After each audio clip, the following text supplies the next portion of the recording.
వైఎస్ఆర్ జిల్లా కాజీపేటలో ఇంటర్ బాలిక హత్య కేసు మరో మిలుపు తిరిగింది.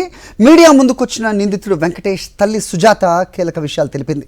తన కొడుకుకు బాలిక కీర్తనకు మధ్య ప్రేమ సంబంధాలు ఉన్నట్టు తెలియదని, తన కొడుకు జేబులో ఓ లెటర్ దొరికిందని వెల్లడించింది. వారిద్దరి మధ్య ప్రేమ వ్యవహారం ఉందని బాలిక తల్లిదండ్రులకు తెలిసినా తనకెప్పుడు చెప్పలేదని పేర్కొంది.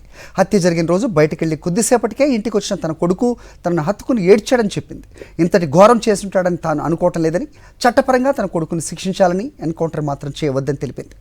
తప్పు చేసిండో లేదో నాకు కూడా అర్థం కాలేదు సార్. అది అంటే వాళ్ళ నాయన ఇద్దరికి చెప్పినాడు. ఆ పిల్ల పానం పోతాం ఈ పిల్లని చెప్పిండు, ఈ పిల్లని చెప్పింది, ఆ పిల్లని చెప్పిందంట ఆ పాప. వాడు ఇవ్వడం మనకు తెలియదు, నేను కూడా చూడలేదు. వాడిని మాత్రం ఏం చెప్పలే. నన్ను గట్టిగా కరుచుకున్నాడు, కరుచుకొని ఏడ్చినాడు. ఏడ్చి అమ్మ ఒక అమ్మాయి చనిపోయింది అని ఏడ్చిండు సార్.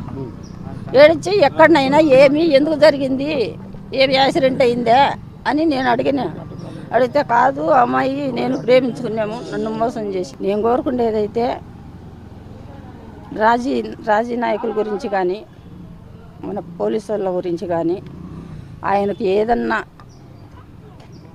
బాణం మీదకి వచ్చదేమో అనే భయం ఒకటి ఉంది సార్. దాంట్లో ఆయన్ను దీని ప్రకారం తీసుకుపోయి కోర్టుకు వేసి ఏదైనా చేసినా నాకు సమ్మతే సార్.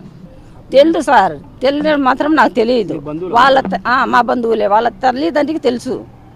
వాళ్ళ తల్లిదండ్రికి తెలిసినప్పుడు ఒకసారైనా నా దగ్గరకు వచ్చి నేను తెలిసిందాన్ని వాళ్ళకు, ఏమ్మా నీ కొడుకు ఇలా అంటున్నాడు, నీ కొడుకుని దండించుకొని వాళ్ళు చెప్పలేదు. రెండో సూరి మళ్ళా మీ పాప ఎవరితోనో ఫోన్లు చేస్తుంది, ఎవరితోనో ఫోటోలు పంపించండి అని వాళ్ళ నాయనతో ఏమో చెప్పిండంట.